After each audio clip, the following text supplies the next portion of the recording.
Hello everyone, welcome back to my another blog. দেখো আমরা কোথায় চলে এসেছি।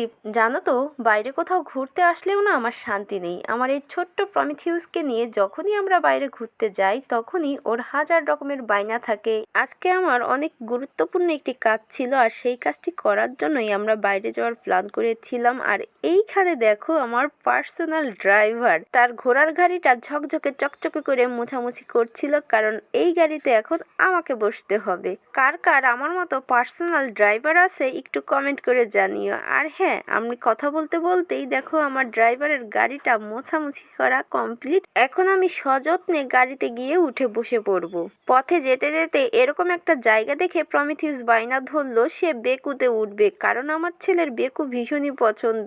এই যে আমার প্রজাপতি বেরিয়ে গেল বেকুতে চড়ার জন্য। গাড়ি থেকে নেমেই সোজা মাটির মধ্যে ভুয়ো দৌড়। আমি দেখছিলাম ও কতদূর যেতে পারে একা একা। তারপরে ওর বাবা ওকে হেল্প করলো বেকুর কাছে যাওয়ার জন্য। আর এই দেখো আমার পেছনে এগুলো সব পুরাতন মডেলের গাড়ি, এগুলো কিন্তু এখন আর চোখে পড়ে না। ছোট মানুষের কত রকমের ইচ্ছে থাকে তাই না, কত রকমের বৈচিত্র্যময় ইচ্ছে তাদের মনে জাগে। আমার ছেলে মাঝে মাঝে আমাকে বলে, মা আমি পাখির মতো উঠতে চাই, কিন্তু আমার তো ডানা নেই, তুমি আমাকে একজোড়া ডানা বানিয়ে দিবে।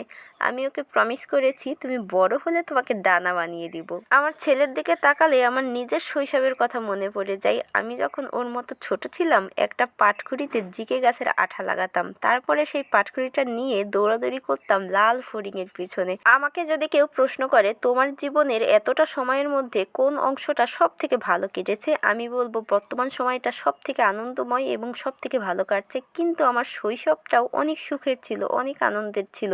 মাঝে মাঝে আমার শৈশবে ফিরে যেতে ইচ্ছা করে। ভালো একটি শৈশব একটা বাচ্চার পুরো জীবনকে বদলে দিতে পারে, কারণ শৈশবের স্মৃতি সে সারা জীবন আঁকড়ে ধরে বাঁচে। আমার ছেলের কিন্তু এই পর্যায়ে অনেক লম্ফঝম্প হয়ে গেছে।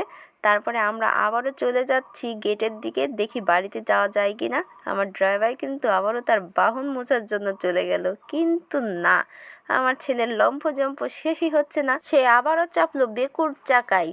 এবার বোধহয় একা একা লাফ দিয়ে মাটি ফাটিয়ে দিবে, কিন্তু না, সে সাহসই পাচ্ছে না একা একা লাফ দেওয়ার। তার বাবা তাকে অনেক উৎসাহ দিচ্ছে। তারপরে আর কি করার, বাবাই ছেলের হাত ধরে লাফ দেওয়ালো। কি একটা অবস্থা রে ভাই, আমার ছেলের তো বাইনারি শেষ নাই। একটা শেষ হয় আর একটা শুরু হয়, আর একটা হাজির হয়ে থাকে পেটের মধ্যে, সে কখন বের করবে। ছোট্ট বাচ্চারা যাই করুক, প্রত্যেক মা বাবারই বোধহয় খুব ভালো লাগে ওদের সঙ্গে সময় কাটানোর। জানি না কার কেমন লাগে, কিন্তু আমার আর আমার হাজবেন্ডের ভীষণই ভালো লাগে যখন আমার ছেলের সঙ্গে আমরা অনেক অনেক অনেক আনন্দ করতে পারি, সময় কাটাতে পারি।